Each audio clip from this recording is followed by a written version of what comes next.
पड़ेगा। मैं जेल जाने को तैयार हूँ। पूरे देश के सामने मोदी जी ने कबूल किया कि हाँ, हमारे पास कोई सबूत नहीं है, कोई रिकवर नहीं है, क्योंकि केजरीवाल अनुभवी चोर है और इंडिया गठबंधन की 300 क्रॉस करेगी।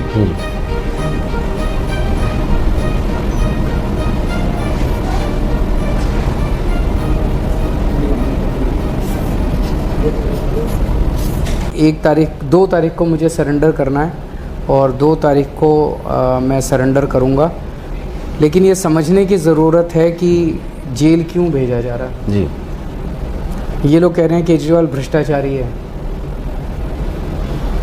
अगर केजरीवाल भ्रष्टाचारी है तो इस दुनिया में कोई ईमानदार नहीं है। इन्होंने कहा कि केजरीवाल ने 100 करोड़ रुपए की रिश्वत ली। कहाँ गया वो 100 करोड़? भाई हवा में तो गायब नहीं हो गया, कहीं तो रखा होगा केजरीवाल ने। कोई बैंक में रखा होगा, लॉकर में रखा होगा, किसी अकाउंट में होगा, कोई ज्वेलरी ली होगी, कोई प्रॉपर्टी खरीदी होगी, कोई खर्चा किया होगा। इन्होंने 500 जगह रेड मार ली, कुछ नहीं मिला। मज़े की बात ये, अभी 3-4 दिन पहले एक टीवी चैनल में इंटरव्यू में मोदी जी से पूछा गया, अभी केजरीवाल कह रहा है आपको कोई सबूत नहीं मिला, आपको कोई रिकवरी नहीं हुई, तो फिर आपने केजरीवाल को गिरफ्तार क्यों किया हुआ है? पूरे देश के सामने मोदी जी ने कबूल किया कि हाँ, हमारे पास कोई सबूत नहीं है, कोई रिकवर नहीं है, क्योंकि केजरीवाल अनुभवी चोर है। पूरे देश के सामने उन्होंने कबूल किया, उनके पास कोई सबूत नहीं। जबकि किसी अदालत ने आपको चोर बोला नहीं, किसी अदालत ने चोर बोला नहीं, किसी अदालत ने दोषी नहीं ठहराया और कोई सबूत नहीं है, तो जबरदस्ती फर्जी मामला है। गंदी राजनीति के तहत केजरीवाल को गिरफ्तार किया।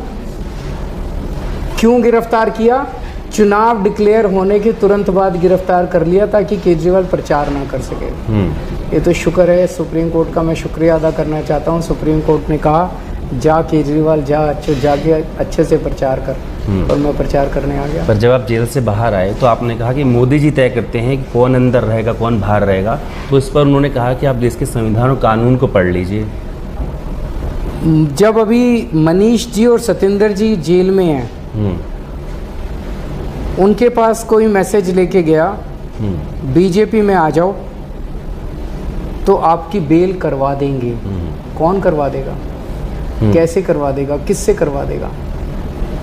इसी में सारे जवाब हैं आपके। पर आपको तो ऐसा कोई ऑफर नहीं मिला? नहीं, मेरे को ऐसा ऑफर नहीं मिला।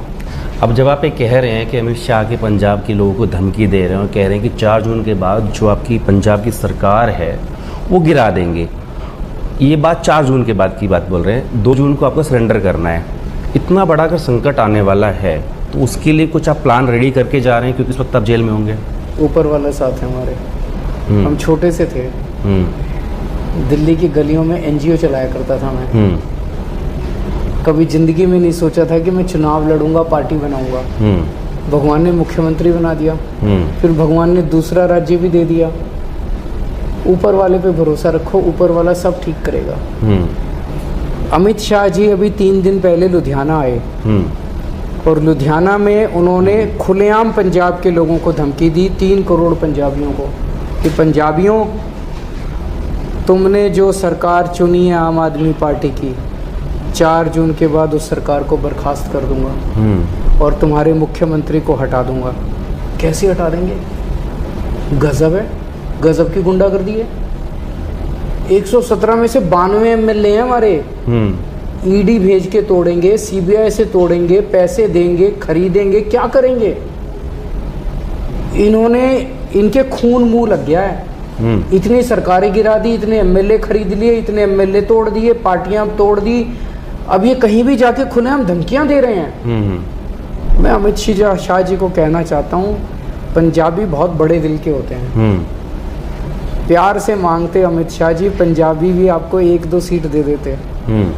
अब जब आपने धमकी दी है तो 1 जून को पंजाबी सारे मिलके 3 करोड़ पंजाबी आपको इस धमकी का अच्छा जवाब देंगे। मैं आपके रोड शोज कवर कर रहा था, हर जगह कह रहे थे कि अगर बीजेपी तीसरी बार सत्ता में आ गई, ओबीसी आरक्षण खत्म कर देंगे, SC/ST के लिए आरक्षण खत्म कर देंगे। इसका आधार क्या है? एक बयान ये लोग कह रहे हैं हमें 400 पार चाहिए, 400 पार चाहिए। किस लिए चाहिए? 300 से भी काम चल जाता है, 400 पार क्यों चाहिए?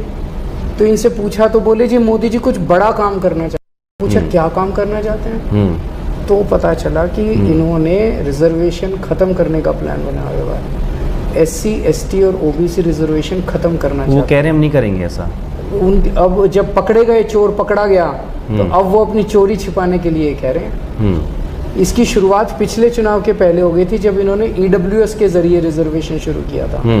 वो बढ़ा के और ये SC ST OBC का रिजर्वेशन ख़त्म करना चाहते हैं। सर ये बताइए, 1 जून को बैठक बुलाई गई है, शायद इसलिए समय रखा इंडिया गठबंधन क्योंकि आपको 2 तारीख को सरेंडर करना है, तो उसका चर्चा का विषय क्या होगा? क्या इंटेक्ट करके आप भी शामिल होंगे? मुझे लगता है कि शायद स्ट्रैटेजी वगैरह कुछ बनाएंगे, लेकिन अभी मुझे ज़्यादा एजेंडा नहीं पता, मैं चुनाव उसमें व्यस्त था, मैंने ज़्यादा पूछा नहीं है। सर आखिरी आपसे पूछूंगा, आपका आकलन क्या है? क्योंकि आप लिख के देते हो, कई बार सटीक भी बैठता है, कितना इंडिया अलायंस को और कितना बीजेपी को?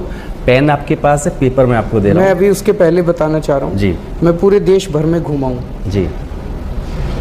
लोग महंगाई से और बेरोजगारी से बहुत त्रस्त हैं। घर का खर्चा नहीं चल रहा, हर चीज़ के दाम बढ़ गए और घर में बच्चे बेरोजगार बैठे हैं। लोग अपने प्रधानमंत्री की तरफ उम्मीद से देखते हैं कि प्रधानमंत्री हमें समाधान देंगे जी, लेकिन जब लोग टीवी खोलते हैं तो प्रधानमंत्री जी गाली देते हुए मिलते हैं। एक भाषण में प्रधानमंत्री बोले, इंडिया गठबंधन वालों को वोट दिया तो अगर आपकी 2 भैंस है तो 1 भैंस खोल के ले जाएंगे।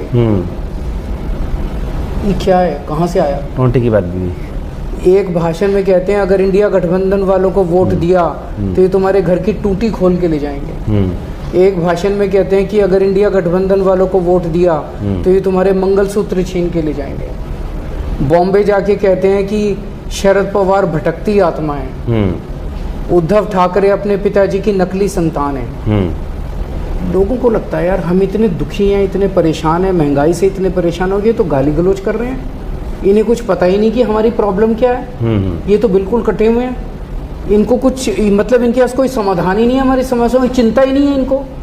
तो लोग बहुत नाराज हैं और आजकल तो इनके अहंकार की सारी सीमाएं क्रॉस कर गई हैं। पिछले कुछ हफ्तों से मोदी जी ने कहना चालू कर दिया है अपने इंटरव्यूज में कि मैं आम इंसान नहीं हूँ, मैं भगवान का अवतार हूँ। मैं अपनी माँ के पेट से पैदा नहीं हुआ, मैंने इस पृथ्वी पे मैं प्रकट हुआ हूँ। मैं आपके दर्शकों से पूछना चाहता हूँ किस किस को लगता है कि मोदी जी भगवान है? मैं रामचंद्र जी की पूजा करता हूँ, मैं कृष्ण जी की पूजा करता हूँ, हनुमान जी की पूजा करता हूँ, शिव जी की पूजा करता हूँ। मोदी जी भगवान कब से हो गए? और मैं RSS से पूछना चाहता हूँ, RSS जवाब दे कि क्या RSS भी मोदी जी को भगवान मानता है? इसको देख के जनता में बहुत गुस्सा है और जनता इस बार इनको मजा चखाएगी। तो मैं बताइए सर, इनकी 200 से कम सीट आएंगी बीजेपी की जी, और इंडिया गठबंधन की 300 क्रॉस करेगी।